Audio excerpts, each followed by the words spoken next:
Our galaxy is made up of some 400 billion stars and at least 100 billion planets.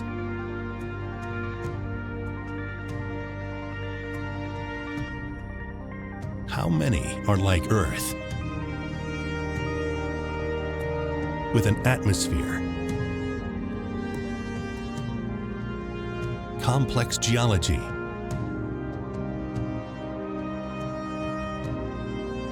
flowing water, and abundant life.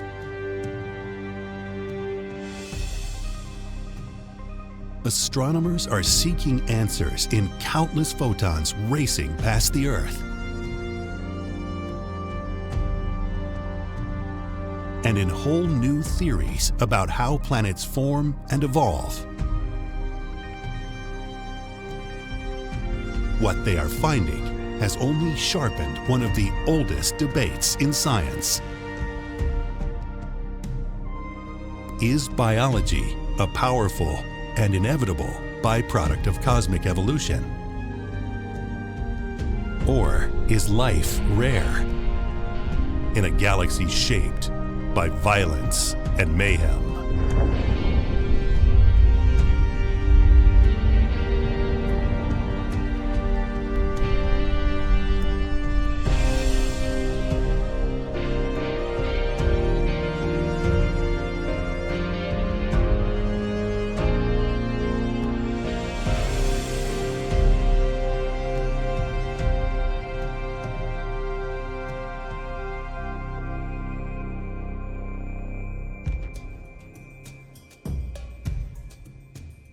For millennia, we have locked our gaze on the heavens, hoping for a sign that life exists somewhere beyond Earth. In modern times, the search for life-bearing planets has become a central quest in a new age of astronomy. Giant observatories, equipped with a new generation of precision instruments, now allow us to detect planets in solar systems across the galaxy. And there's a whole new way of seeing that has vastly expanded the search.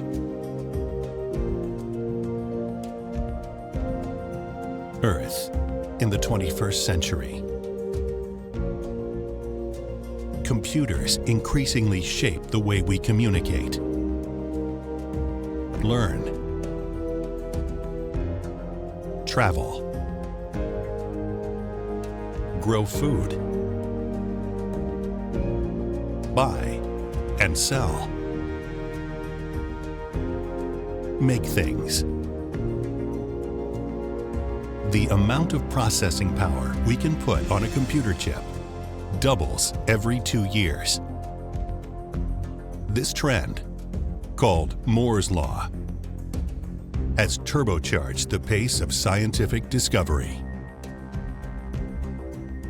Vast centralized supercomputing facilities have sprung up to search for patterns, hidden signals in the torrent of data now streaming in from telescopes.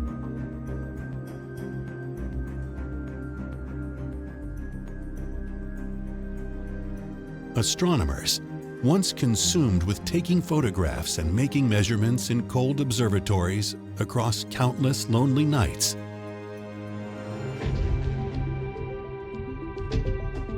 now write computer programs, analyze data, and build models that simulate the complexities of star and planet formation.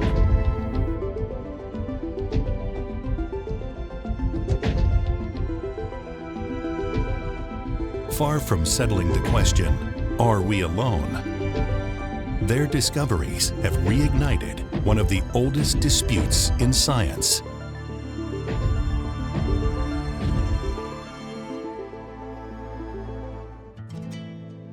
To the Greek philosopher Aristotle, a perfect planet Earth sat firmly at the center of a small, orderly universe.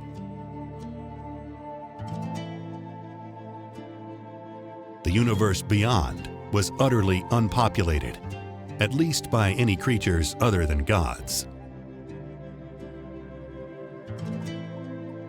Not everyone agreed. Epicurus of Samos and his followers imagined an infinity of inhabited worlds among the stars.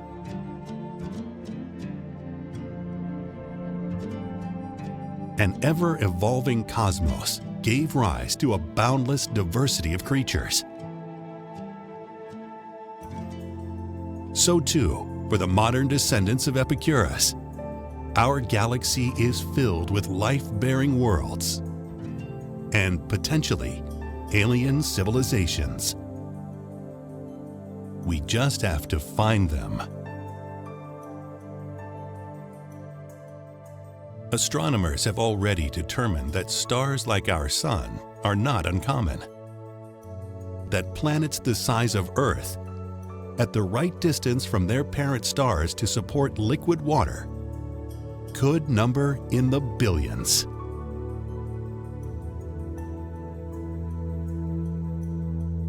Yet, a very different view has also taken hold, reminiscent of Aristotle.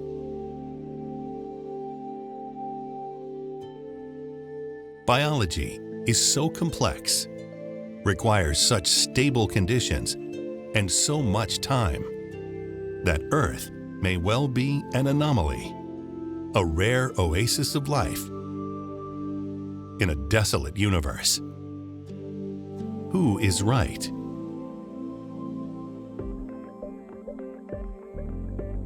Back in the early 1960s, the astronomer Frank Drake, a modern-day Epicurean, theorized that signs of alien intelligence may well be streaming by us in the form of radio signals. Employing a radio telescope at Green Bank, West Virginia, he targeted two nearby stars, Epsilon Eridani, an orange star just 10.5 light-years away, and Tau Ceti, a yellow star about 3/4 the size and mass of our Sun.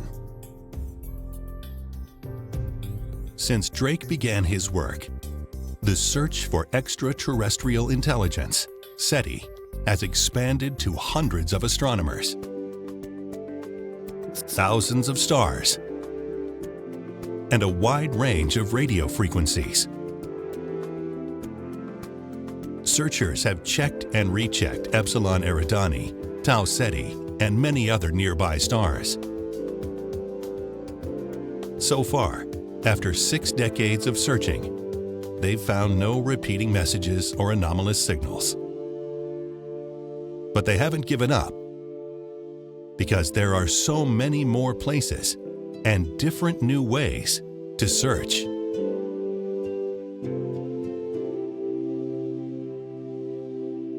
Even as Drake looked for signals, other observers began looking for signs of planets themselves. The Dutch-American astronomer Piet van de Kamp sought evidence in the light of stars.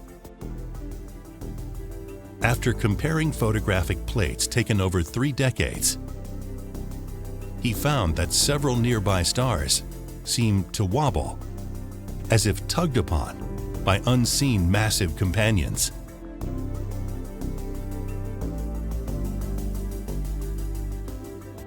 In particular, Barnard's star, a red dwarf in the neighborhood of our Sun, showed enough movement for Van de Kamp to claim he'd found an orbiting planetary system.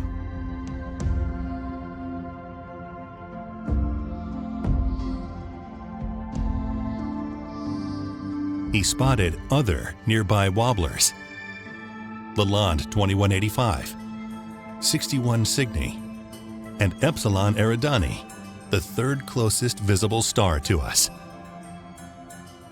Van de Kamp's findings did not stand up to scrutiny. An error in the telescope itself doomed his results to wide rejection. But his gut feeling that the stars in the Milky Way host an abundance of planets took hold.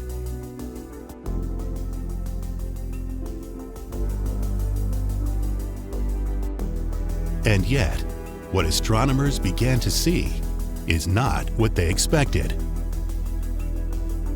In the winter of 1991, engineers at the Arecibo radio telescope in Puerto Rico had noticed structural flaws in the colossal instrument. They'd ordered it frozen in position. This limitation gave astronomers Alex Woljan and Dale Frail the time they needed to observe a type of collapsed star, a rapidly spinning pulsar. Most pulsars spin very fast, emitting a flash with each revolution. One of their targets flashed about 6.2 times each second. But its timing was not predictable. It seemed to flash faster and slower in a complex pattern best explained by the gravitational tugging of two dense rocky planets.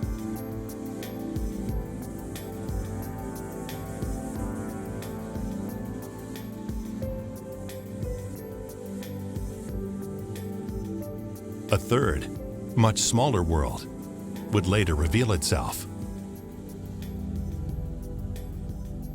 3 burned-out zombie planets orbiting the corpse of a dead star. These are not the only pulsar planets out there. The oldest known planet, called Methuselah, rides above the Milky Way, at more than 2.5 times heavier than the largest planet in our solar system, Jupiter. Methuselah lumbers along in a 100-year orbit around a pair of dead stars, a white dwarf and a pulsar.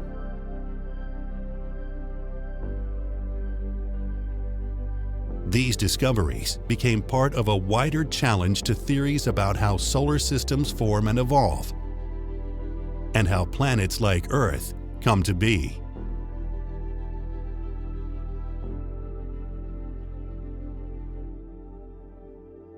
The reigning idea goes back over 2.5 centuries, called the solar nebular model.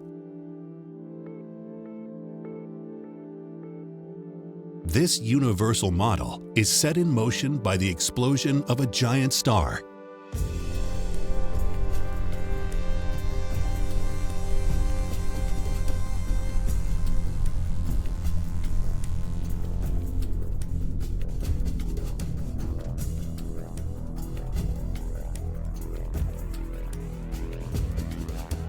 Shockwaves from the blast cause a massive cloud of hydrogen gas to collapse. This computer simulation shows the remarkable events that follow. Huge volumes of dust and gas begin to stream into the center of the cloud. The tighter the cloud is packed, the more it heats up. A storm erupts, a raging hurricane of dust, gas, and ice crystals. In its eye, as temperatures rise, a star ignites. As matter flows toward it, the central region becomes a vast rotating disk. This disk is shaped by fierce hot winds from the newborn star, which push lighter gases to the outer zones, while leaving dust and rocks to dominate the inner zone.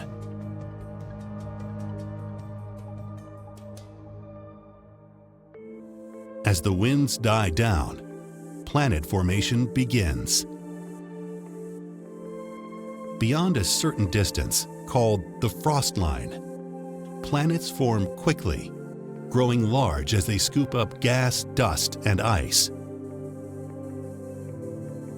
Inside the frost line, dust grains and rocks coagulate into solid bodies called planetesimals, most perhaps a kilometer wide, but some much larger.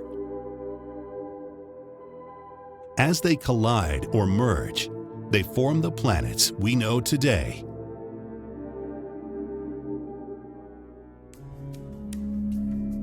In time, 8 emerge. to spin peacefully around the Sun ever since. If our solar system was any guide, astronomers expected to find rocky planets similar to Earth, Venus, and Mars in the sooty inner zones, where iron and silicon would melt and flow together to make solid planetary cores. Cool gas worlds, like Jupiter and Saturn, would orbit farther out in the frosty zone, where ammonia, methane, and water condense into small planets that grow large by gravitationally sweeping up lighter elements.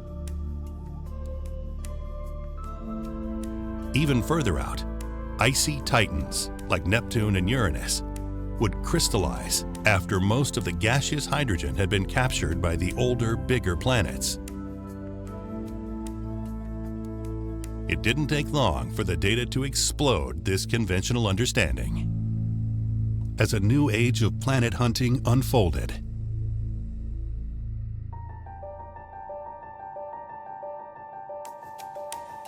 looking into the southern constellation of Pictor, astronomers examined an infant star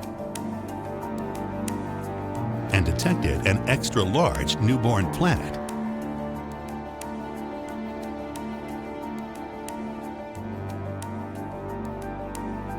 The star, Beta Pictoris, is twice the size of our Sun, 50% hotter, and almost 9 times more luminous.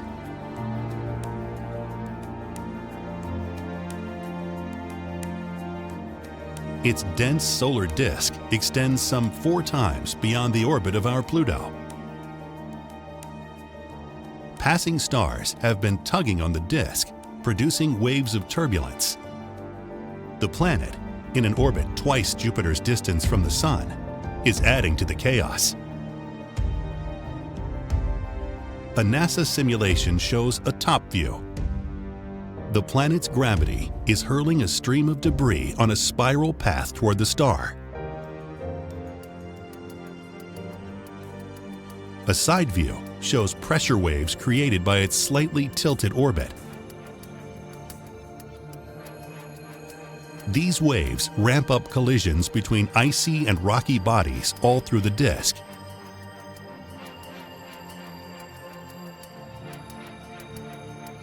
New models of solar system formation would have to take into account a host of factors at work in places like Beta Pictoris. The size of the solar nebula, the type of parent star, external influences, and the interaction of planetary bodies.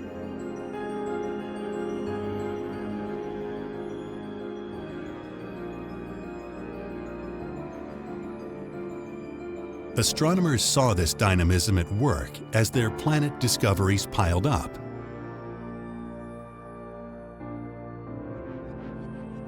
Several teams focused on detecting wobbles in the light of stars caused by orbiting planets. As the star moves toward us, then away, it will change color, shifting from blue to red and back to blue.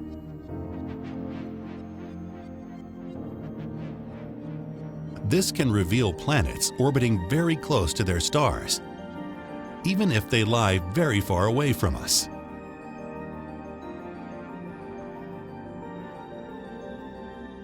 In October 1995, Swiss astronomers Michel Mayor and Didier Queloz used this radial velocity method to examine the star 51 Pegasi, 50 light-years from Earth. 51 Pegasi is like our Sun, but 23% wider and 11% more massive. Wobbling motions in this star's light implied the presence of a giant planet, 47% less massive than Jupiter, but 1.5 times its size. Domitium, as the planet is now called, defied all expectations. It sits in an orbit that is 8 times closer to its star than Mercury is to our Sun.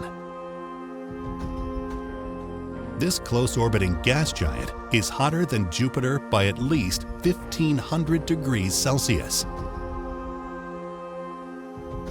How did it get into such a perilous position? The planet at 51 Pegasi was only one in a string of oddball worlds found patrolling their inner solar systems. Large rocky planets lined with deep oceans. Small gas planets. Worlds covered in ice. Or lined with flowing lava.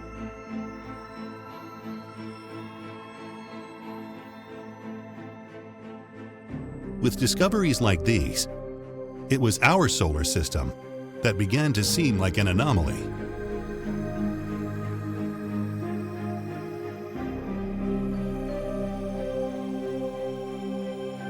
To understand the full range of planet types and how they formed within larger planetary systems, astronomers needed to target entire populations of stars and to discern details on a finer scale.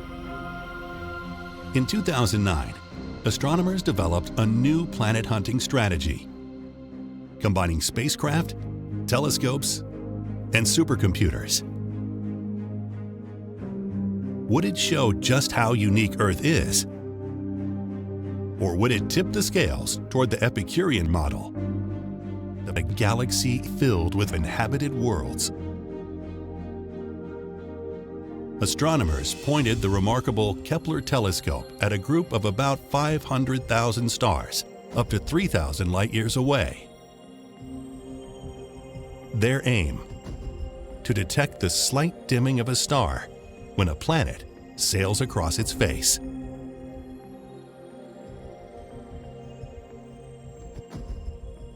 For the technique to work, the planet must orbit along the line of sight between star and telescope.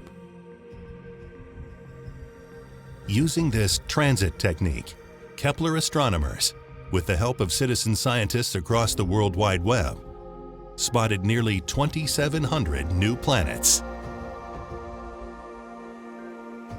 Kepler's successor, the transiting exoplanet survey satellite TESS, sweeps across almost all of the sky, looking at the brightest stars near Earth. But the types of planets TESS is revealing swings the pendulum back toward Aristotle. Transit surveys like these tend to find big planets orbiting close in to their stars.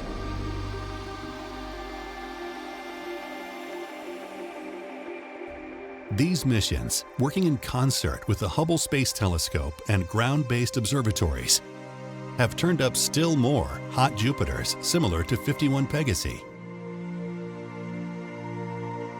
Some, facing powerful solar winds, are rapidly losing their atmospheres. Based on the Kepler data, scientists estimate Jupiter-sized planets and larger make up just under a fifth of all planets. The most prevalent type, at just over 50% of all known planets, is Neptune-sized, with rock or ice cores, surrounded by atmospheres of water, ammonia, and methane gas. Some theories suggest that deep inside, boulder-sized carbon diamonds rain downward toward their rocky cores. The ones detected so far sit close to their suns.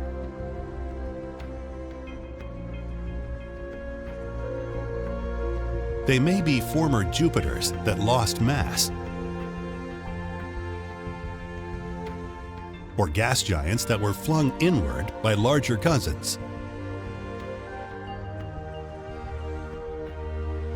But in the data, at a point smaller than about 2 Earth radii, this class of mini-Neptunes gives way to dense rocky worlds that dwarf our planet.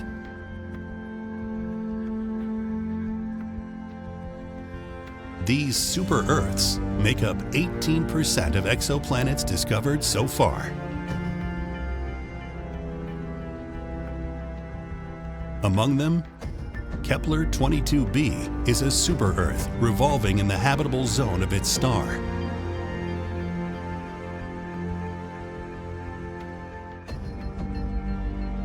This planet may be a water world with a deep global ocean clinging to a massive rocky core.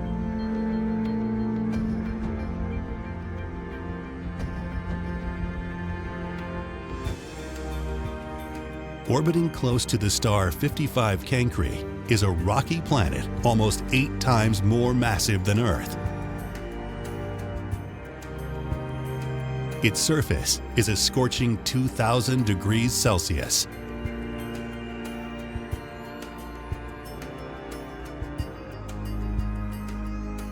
Kepler 452b has an orbit size close to that of Earth, and a parent star similar to the Sun.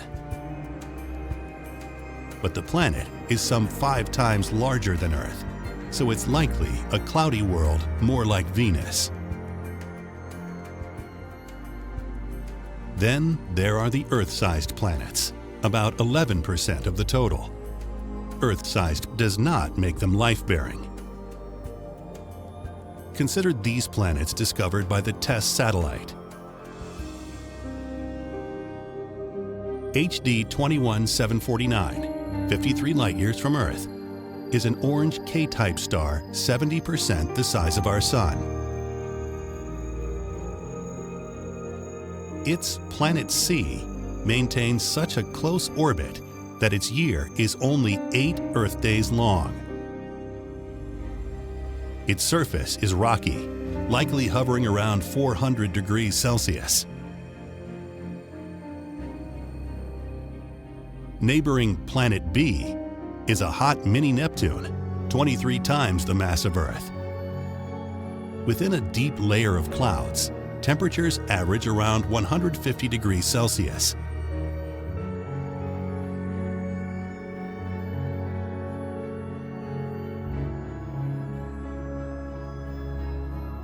This planet, 1.3 times the mass of Earth, closely orbits the star LHS 3844.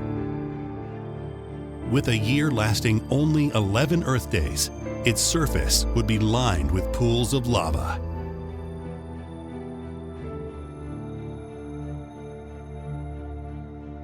Finally, the Sun-like star Pi Mensa hosts a planet twice the size of Earth.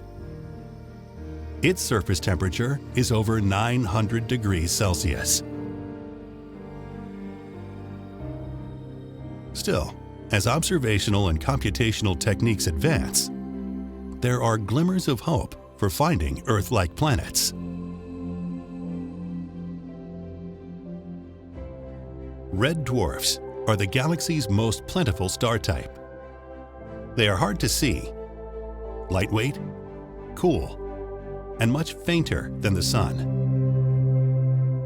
Their planets orbit close in, their years rushing by in just a few days. Among them, Proxima Centauri, the closest star to our Sun. With barely 12% of the Sun's mass, it's only 2% as bright.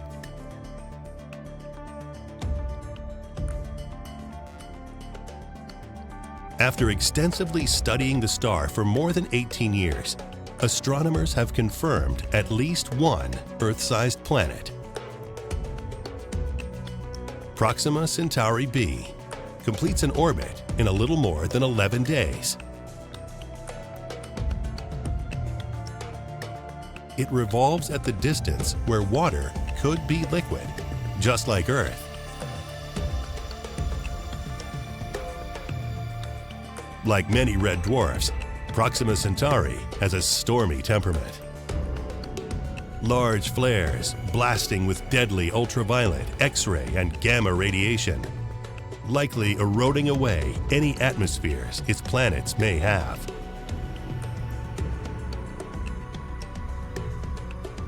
Meet Proxima Centauri b, part of a breed of so-called eyeball Earths.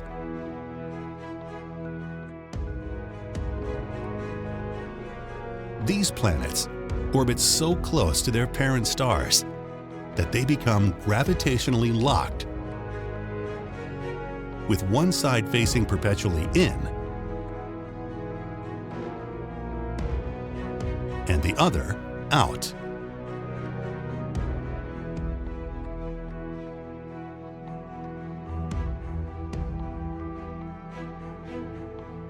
One side is always arid and scorched by solar flares.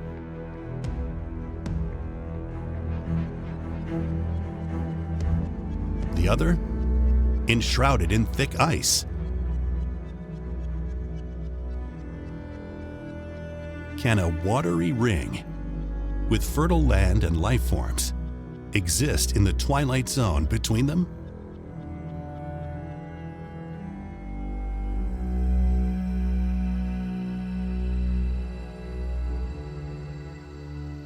Here is another candidate.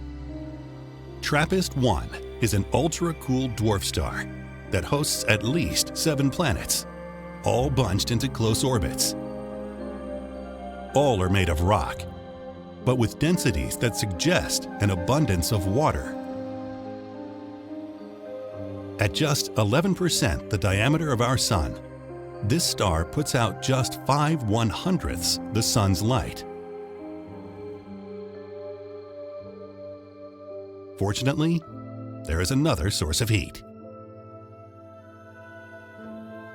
Like tussling siblings, the planets jostle one another's orbits.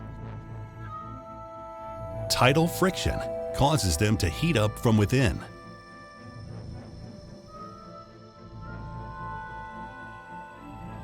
Those closest to the star are likely steamy and hot. Those farthest are icebound.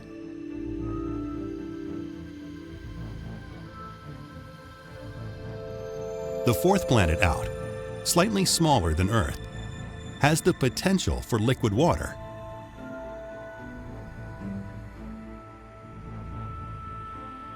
You probably won't find an advanced civilization here.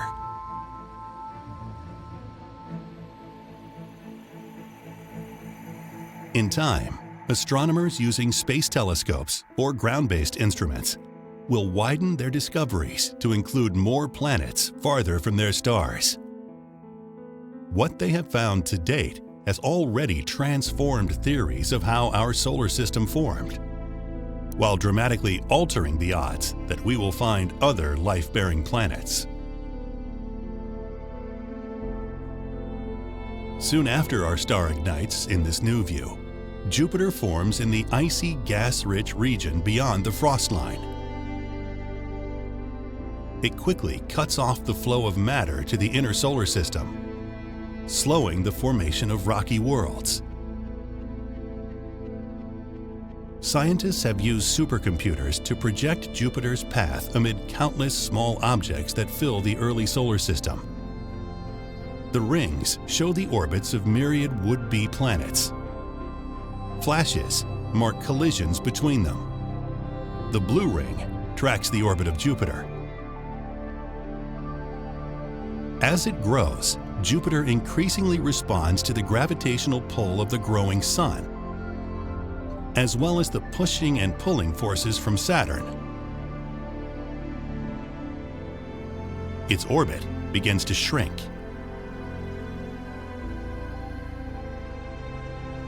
Named for the turn a sailboat takes into the wind, scientists call Jupiter's inward move the Grand Tack.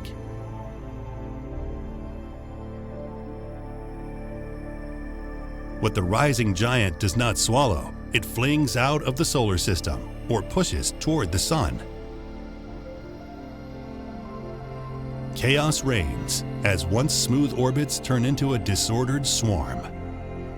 The simulation shows Jupiter reaching the orbit of present-day Mars. At this time, Saturn begins to pull it back out. Jupiter's grand tack would have dramatically reduced the mass of the inner solar system,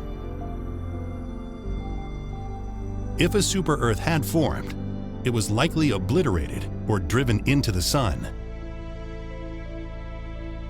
From then on, the planets that formed or survived were bound to be relatively small.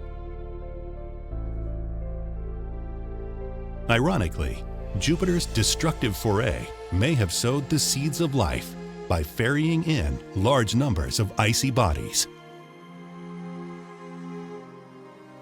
Destructive impacts continued, possibly bringing an end to the life-bearing chances of Mars. Earth was not out of the woods. Scientists theorized that early in its life, our planet was hit by a wayward Mars-sized world called Theia.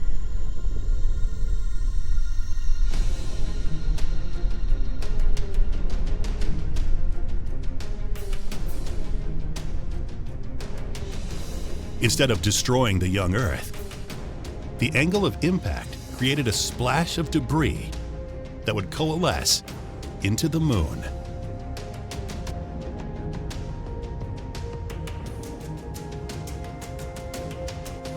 Over time, the Moon's gravity acted to slow Earth's orbit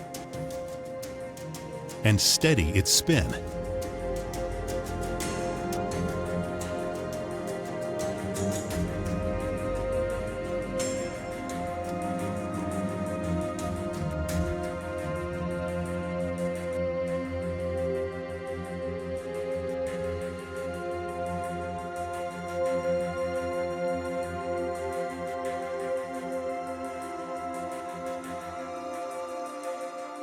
Tidal effects from the Moon's gravity churn the seas, helping to create conditions for life to emerge.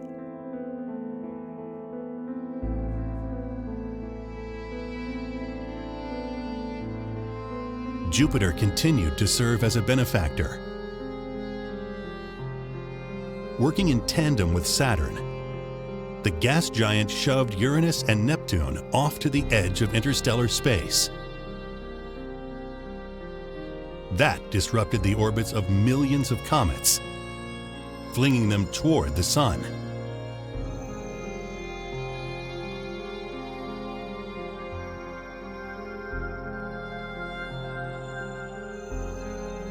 These icy projectiles are thought to have delivered massive amounts of water to our fledgling world.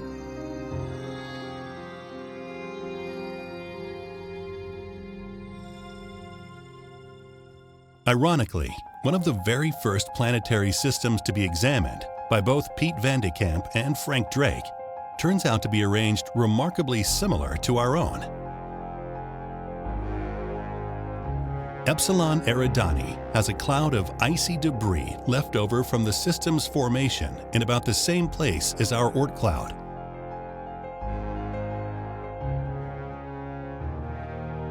A second disk of rocky bodies, equivalent to our Kuiper belt,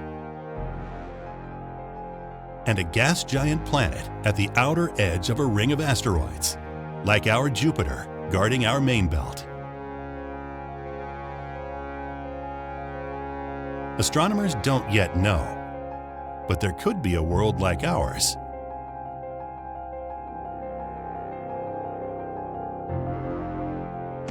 The search for other Earths has long focused on the habitable zones of stars, where Earth-sized planets might settle into stable orbits. There, they'd have time to develop atmospheres, ocean currents, volcanism, and other factors that helped spawn life here.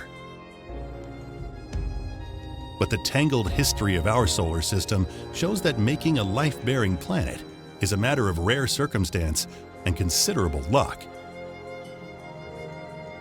Accordingly, some astronomers are seeking to redefine the search, focusing instead on finding the specific conditions that could support life. The most habitable planets, they say, may not be exactly like Earth. In a class all its own, a super-habitable planet could be about 1.5 times the size of Earth. It orbits an orange-colored K-dwarf star, cooler and longer-lived than the Sun. Set in the habitable zone of its star, the planet is lined with abundant water. A molten interior spins off a robust magnetic field. Together with a thick atmosphere, it deflects cosmic rays and solar radiation that pose a danger to life forms. Geological activity produces a patchwork of dry landforms, kept low by erosion. With stable conditions over long periods of time, the chances are good that chemistry and energy can come together to spawn life and generate a habitable climate. From the thousands of extrasolar planets discovered so far, scientists have distilled a list of 24 super-habitable planets with these general characteristics.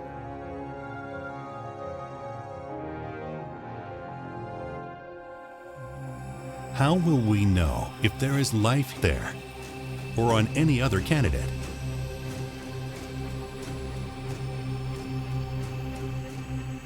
Future space telescopes will be equipped with instruments to search for oxygen, methane, and other markers of biology as starlight filters through their atmospheres.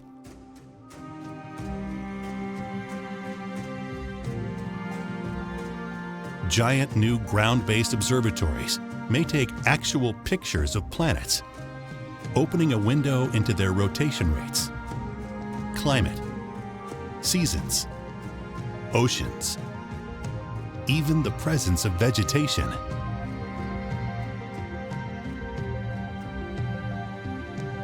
In the absence of evidence like this, a skeptical follower of Aristotle may conclude that our planet remains wholly unique. But the new Epicureans, with ever more powerful technologies, hold to a different vision. They believe the sheer number of planets in our galaxy means we must not be alone. If our world developed intelligent life forms curious about their place in the universe, then so too did another. Even now, its inhabitants may be examining images of a yellow G-type main sequence star somewhere in the Milky Way. They see a tiny pale blue dot tucked into a remarkably circular orbit.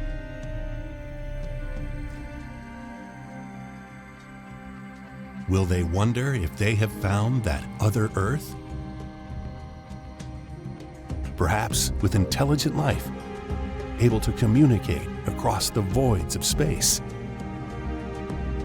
Or will they wonder, after poring over their data and running planetary formation models, is it big enough or special enough to support life?